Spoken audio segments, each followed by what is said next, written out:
Praise the Lord. ஆண்டவராகிய இயேசு கிறிஸ்துவின் நாமத்தினாலே இந்த இரண்டாவது நாள் ஜெபத்திலே உங்கள் எல்லாரையும் சந்திப்பதிலே மிகவும் மகிழ்ச்சி அடைகிறேன். இந்த நாள் ஆண்டவர் உங்களுக்கும் எனக்கும் ஆசீர்வாதமான ஒரு நாளாய் கர்த்தர் மாற்றி தருவாராக. பயப்பட வேண்டாம், கலங்கவும் வேண்டாம். நாம் ஆராதிக்கிற ஆண்டவர் நம்மோடே இருக்கிறார். இந்த நாள் தியானத்திற்காக ஒரு வசனத்தை நாம் தியானிக்க போகிறோம். 2 ராஜாக்களின் புஸ்தகம் 4ஆம் அதிகாரம் 2வது வசனம். எலிசா அவளை நோக்கி, நான் உனக்கு என்ன செய்ய வேண்டும்? வீட்டில் உன்னிடத்தில் என்ன இருக்கிறது சொல் என்றார். அதற்கு அவள், ஒரு குடம் எண்ணெயே அல்லாமல் உமது அடியாளுடைய வீட்டில் வேறு ஒன்றும் இல்லை என்றான். கர்த்தருடைய பிள்ளையே, இந்த அருமையான இந்த வார்த்தை நமக்கு எல்லாருக்கும் தெரிந்த வார்த்தை. ஒரு ஊழியக்காரனுடைய மனைவி தீர்க்கதரிசியாகிய எலியாவினிடத்திலே போய் கேட்கிறார்கள். எனது கணவனார் ஒரு நல்ல ஊழியக்காரராக இருந்தார், ஆனால் அவர் ஒரு பெரிய கடன் பாரத்தோடு அவர் வாழ்ந்தார். அவர் மரித்து போனார். ஆனால் இப்பொழுது கடன் கொடுத்தவர்கள் எங்கள் பிள்ளைகளை அடிமையாக்கி கொள்ள வருகிறார்கள். என்ன செய்வதென்றே தெரியவில்லை.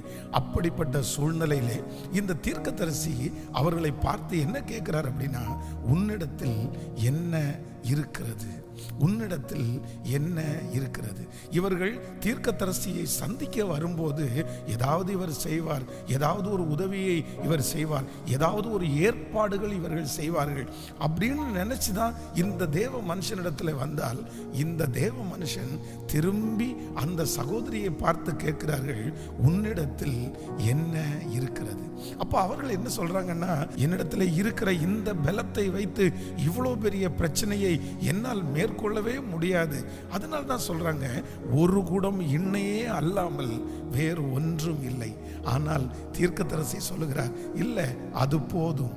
அதை கொண்டு போய் வீட்டுக்கு பக்கத்தில் இருக்கிற அநேகரிடத்தில் வெறும் பாத்திரங்களை வாங்கி அந்த எண்ணெயை ஊற்று, உன் கடனை அடைக்கிற அளவிற்கு கர்த்தர் வர்த்திக்க பண்ணுவார் என்று அங்கே ஒரு வாக்குத்தத்தம் வருகிறது. அந்த வாக்குத்தத்தத்தின்படியே அந்த சகோதரனுடைய கடன் முழுவதும் அந்த ஒரு குடம் எண்ணெய், அவர்களிடத்தில் இருந்த அந்த எண்ணெயை கொண்டே முழு கடனையும் அடைப்பதற்கு ஆண்டவர் பெரிய அற்புதம் செய்தார். இன்றைக்கு இந்த சத்தத்தை கேட்டுக்கொண்டிருக்கிற ஆண்டவருடைய பிள்ளைகளே, ஒருவேளை ஒரு பெரிய சூழ்நிலையா இருக்கலாம், பெரிய பிரச்சனையா இருக்கலாம். யாராவது வரமாட்டார்களா? இவர்களை கொண்டு இதை முடிக்கலாமா? இவர்களை கொண்டு இதை தீர்க்கலாமா? இவர் பேசினால் இது சரியாகுமா? இவர் வந்து நின்றால் இந்த காரியம் மாறுமா? இப்படி உங்களுடைய இருதயம் ஒருவேளை தவித்து கொண்டே இருக்கலாம். ஆனால் ஆண்டவர் வாக்கு கொடுக்கிறார், இல்லை, வேறு யாரிடமும் போக வேண்டாம், வேறு எங்கும் போய் கை கட்டி நிற்க வேண்டாம், வேறு யாரும் வந்து ஆலோசனை சொல்லி சரி செய்ய வேண்டாம். கர்த்தர் சொல்லுகிறார், நான் உன்னை ஆசீர்வதிப்பேன், உன் கரங்களை ஆசீர்வதிப்பேன், உன் குடும்பத்திற்கு சமாதானத்தை உன் மூலமாய் கொண்டு வருவேன். நாம் ஆராதிக்கிற தேவன் இன்னொருவரை கொண்டல்ல, உங்களை கொண்டே அற்புதம் செய்வார். எனக்கு இவ்வளோ பெரிய கடன் இருக்கிறது, இவ்வளோ பெரிய தேவை இருக்கிறது, நான் எப்படி இதை சரி செய்ய போகிறேன் என்று உங்களுடைய இருதயம் தவிக்குமானால் ஆண்டவர் வாக்கு கொடுக்கிறார், இல்லை, நான் உன்னுடைய கரத்தை ஆசீர்வதிப்பேன். இந்த சத்தத்தை கேட்கிற உங்களை ஆண்டவர் ஆசீர்வதிக்க போகிறார். உங்களுடைய பிசினஸை ஆண்டவர் ஆசீர்வதிக்க போகிறார். உங்களுடைய வருமானத்தை ஆண்டவர் பெருக பண்ண போகிறார்.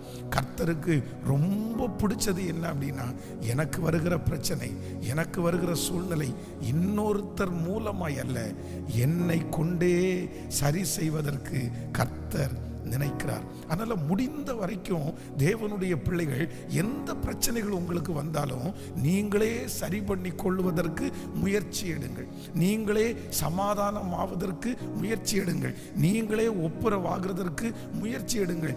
இன்னொருத்தர் அவர்கள் மூலமாகத்தான் அப்படின்னு நீங்க நினைக்கவே வேண்டாம். நான் நம்புகிறேன், என்னை உருவாக்குற, என்னை உயர்த்துகிற அத்தனை ஆற்றலையும் எனக்குள்ளேயே கர்த்தர் வைத்திருக்கிறார். ஸோ இந்த நாள் உங்களுக்கு மிகவும் ஆசீர்வாதமாயிருக்கும். நீங்கள் இந்த 21 நாட்கள் முடியும் போது ஒரு அற்புதத்தை காண்பீர்கள்.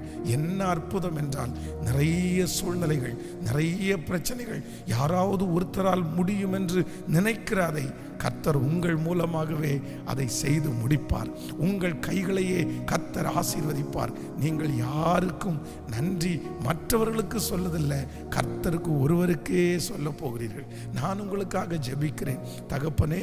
இந்த சத்தத்தை கேட்கிற ஒவ்வொரு பிள்ளைகளுக்காக ஜெபிக்கிறேன். நீர் இன்று வாக்கு கொடுத்தபடி இன்னொருவர் மூலமாய் அல்ல, மற்றவர்கள் மூலமாய் அல்ல, எங்களை கொண்டே உங்க பிள்ளைகளுடைய கையை ஆசீர்வதியும். உடைய பிள்ளைகளுக்கு இந்த சூழ்நிலையை தாண்டக்கூடிய ஞானத்தை நீங்க கட்டளை இடுங்க ராஜா. இந்த 21 நாளுக்குள்ளே பெரிய அற்புதம் நடக்கட்டும் ஆண்டவரே.